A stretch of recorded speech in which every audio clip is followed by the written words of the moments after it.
See, we live in a country right now, and we here in the state of Florida. And for people who listen across the country, they like to talk about Florida. Our governor is right now, he's on a mission, and he's a bonehead when it comes to history, because he don't want to talk about true history. He's one that want to whitewash history. Okay, he can do whatever he chooses to do. See, but our true history, the world's best kept secret, we as a people, and that's just one of the books, but very important. We have to teach this knowledge to our own children. Because if they're not going to teach it in the public school system, they can't stop you from teaching it at home. No, and that's where we have to be conscious as parents. Too, we have to be conscious as parents to know that the school system, to be honest with you, school systems only should teach, and I mean, this is me, math, English and science, everything else. We should be teaching our children, because even if they teach some of their history, they're only going to talk about their history. Right. They're going to talk about our history. I had to tell my son the other day, he was trying to find out, okay, well, who should I talk about in history? I said, there's a lot of unsung Black leaders in American history. Don't always just talk about the ones that everybody can talk about. Martin Luther King, everybody know Rosa Parks. Everybody know. See, these are the ones that, and not to say, I mean, they contributed to our culture and to our movement as a people here in America. But there are many more that contributed to that, and we can't ignore or dismiss them at the same time. And what we have to understand is that we can't allow someone else to tell us history. We have to just take it for what it is. Right.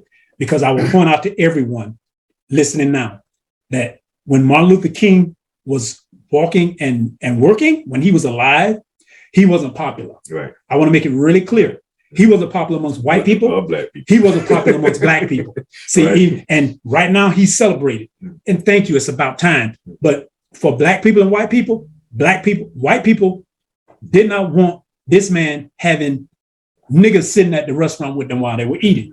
How dare you? Mm-hmm. Black people, just if you're not old enough, I'm old enough to remember, what our Black people were saying, you better not follow that man because he's going to get you killed. Mm-hmm. I'm talking about Martin Luther King. Right. Okay, this 50 years from now, and you're beginning to accept it. See, imagine if we had followed the teachings of what they said today and said, no, we're not going to listen. Right. We can't allow someone to define our history. We just need to tell it for what it is. Right. And there are a lot of great historical leaders in our past that we don't talk about. Right.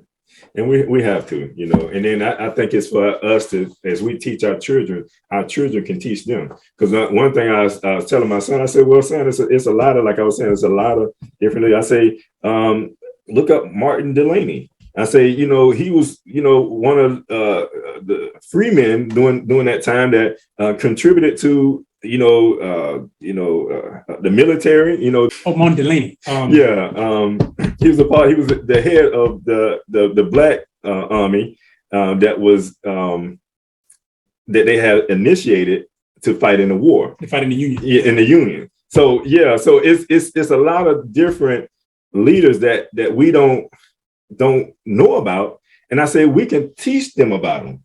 Yes. We share that information with them. They don't know. They only know what they are taught to know. And they only gonna share with you what they want you to know. But you got to go deeper than that. You have to learn. We have contributed to this country in many different ways, and we are the biggest contributors to the wealth of this country. Yes. So anything that we have, is so many of us that have done some great things in this country, and I think we just can't overlook that. We have to name them. We have to bring them to the forefront, and we can't let the media determine the character of the individual based off of what somebody else have said. And when you think about it's your case in point. We're going to use Martin Luther King. If we had allowed the media at the time to define him, we wouldn't be talking about him now. Right. Because he was talking about publicly, but it was talking about derogatorily. Right. See, the author we talking about today, Yahweh Ben Yahweh, he wrote this book, You're Not a Nigger. Powerful book, probably one of the most, and just to bring that point, these books were published by the author. The author created his own publishing company. Right. Had $1 million printer rate to publish these books, because this information wasn't being published in the common media, so it was published privately. What many don't know about the author, when he was publishing this book, and this was in the 80s in Miami, the author, even though he took about poverty, used resources and bought property on Miami Beach. Right. Now, prior to that time, there was no Black person who had ever owned property on Miami Beach. We're talking about South Beach, y'all. Yes. Before, there was no one who had owned it. Mm-hmm. The author, Yahweh was the first one through the Nation of Yahweh to own beachfront property on Miami Beach. Right.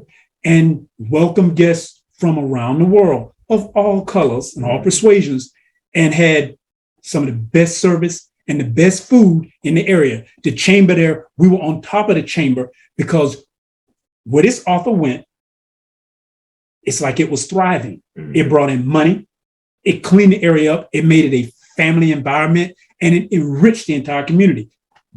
But the media will give you negativity, right, but it won't tell you about the positivity that was happening. And this was in our lifetime, things that we could see. Right.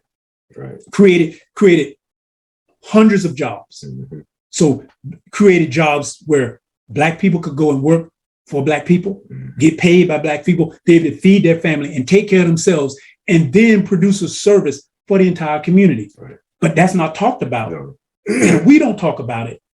Nobody else will. And was given the keys to the city. Yeah, exactly. Who gets the keys to the city if they ain't doing good works? Yeah. Cleaning up an area, that was drug infested. Yeah. This is the thing that this author has done. And just to be able to read the mindset of the author by picking up this book here, it's amazing. See, the book showed that you're not a nigger. Mm-hmm. See, people after all the riots that was going on in Miami it was a horrible time for us. It was a lot of race stuff going on then. Watts in California, what was going on in Miami with McDuffie and the police officers killing the brother. It was horrible. Yet you're not a nigger. We can own property on Miami Beach, and we can be the cleanest and the best people that you can imagine, if we change our mindset from being a nigger to being who we really are. Right. So you're not all these things. See, when you're saying you're not a nigger, you're saying like you're not a bum. Mm-hmm. You're not, a threat to society. Right. You're not all the things that these people call you. Yeah, you're not none of these things. You're not homeless. You're not whores. You're not pimps. You're not prostitutes. Mm-hmm. You family people. You can become the people that other people want to be. Yeah, you're not poor. Yep. You're rich. You just don't even know it. But this is the mindset of the author that wrote this book, You're Not a Nigger. And it's a book that's available right now if you go to the author's website. And I'm going to put it in the chat just for those that may not be familiar with the website. I'm going to put that in the chat. And we have like a promotion? Bro? Yeah, I think in the next, we were going to do if you purchase the book within the next 2 hours, we were actually going to have a free, I think the first 5 can get a free copy of Our True History, as well as the next 5 or 10 can get a free CD of Our True History, the world's best kept secret. And it's something that you can take with you, and you can compare it with your Bible and look up Black history in the Bible. Sure can. Because Black history is in the Bible, but we're not taught that Black history is in the Bible. A lot of us go to church, but we're never taught Black history is in the Bible. Mm-hmm. What they tell you is, matter of fact, in some books, they don't even have the Old Testament in it. They do away with the Old Testament. Some of them do away with it. You got books that take the Old Testament or the history out. See, they give you the gospel, but they take away the history that the gospel came from. Right. And then they're changing to give you a new international version where they twist a lot of the stuff around.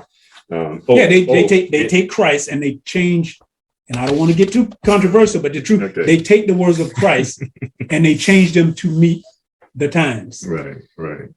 But we do want to highlight because the people during the time, I gotta say, they didn't like Christ. Right. He was not popular at all. See, here, okay, now everybody want to get on the. I'm gonna call it out. You want to say you love Christ and you want to be Christ-like.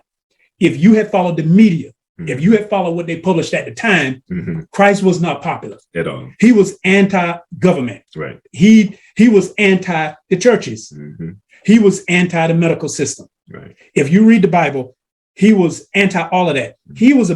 He said, let my Father's will be done on earth as it is in heaven. Now, the only thing he did say, when I twisted just a little bit so you can see it, was, you render unto Caesar was Caesar's. Yeah. He believed in following the law, but he said, you run unto the Most High was the Most High's. So I'm not going to get into you with these debates about what Caesar created. If you're going to operate within Caesar's system, follow Caesar's laws, but they're not above the laws of my Father. Right. See, that's what they had a problem with him, because he was not submitting to Caesar. He put Yahweh above Caesar. And see, nowadays, when you put Yahweh above Caesar, or you put Yahweh above the IRS, or you put Yahweh above the government, they have a problem with that. Right. But that's what Christ did. He didn't put anything above his Father. His Father was first. Caesar was second. Yeah. Third, fourth, fifth. That's true. But that's our true history. That's about you. That's all in. You're not a nigger. It's all in that book. It talks about it. And since we're talking about that, let's talk about one of the other topics that's in here, which is no justice for Blacks in America. See, and this was written at a time when, see, this book it was a prophetic book because it talked about directly relating to our situation. No justice for Blacks in America. We will never receive justice in the country until we stand up and stop being a nigger and do it for ourselves. Right. See, we live in a situation to where we know police brutality has been used against our people. That video clip, when they're talking about the Klan, honest conversation is, we know that policing was used against our people. Right. It was used to keep us in check. Yet now we have Black police officers. Right. We have Black police chiefs. Yet we have Black police officers killing Black youth for no reason. Right. There's no justice in that system until we understand that we're not niggers.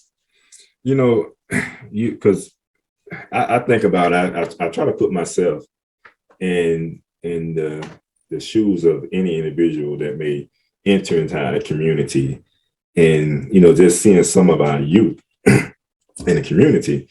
And I always say, why, I look at it from a sense of, why would people come into our community, see our youth, and feel like they're a threat?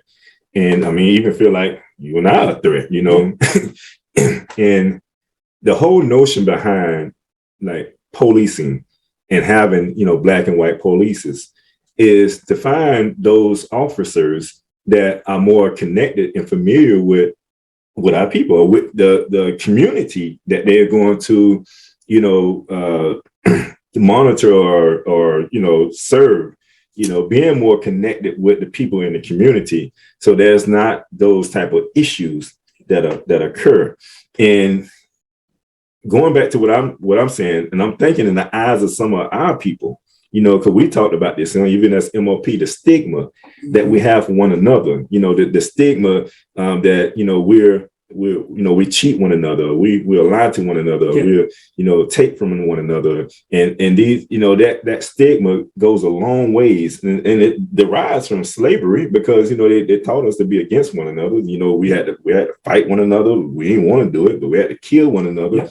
And that Black on Black violence, or that Black on Black prejudice, or racism, if you will, racism on yourself, but we can't be racist as a people because we don't own everything. We're not the majority, that's in control. So we can't be racist as a people, but we can be racist, prejudice, I would say, amongst one another. Yes. And I think that has really contributed to our downside, because now as you see some of these, whether they're cops or whether they're political, public figures, politicians, I don't think they grasp the same concept that we do when we look at our community and the plight that's in our community and dealing with our young men, right. you know, suffering from their fathers being in prison, yep. you know, and not having the right guidance, you know. So it's something that we have to get over, and we have to change our mindsets and how we look at this here, so that we can, you know, now become a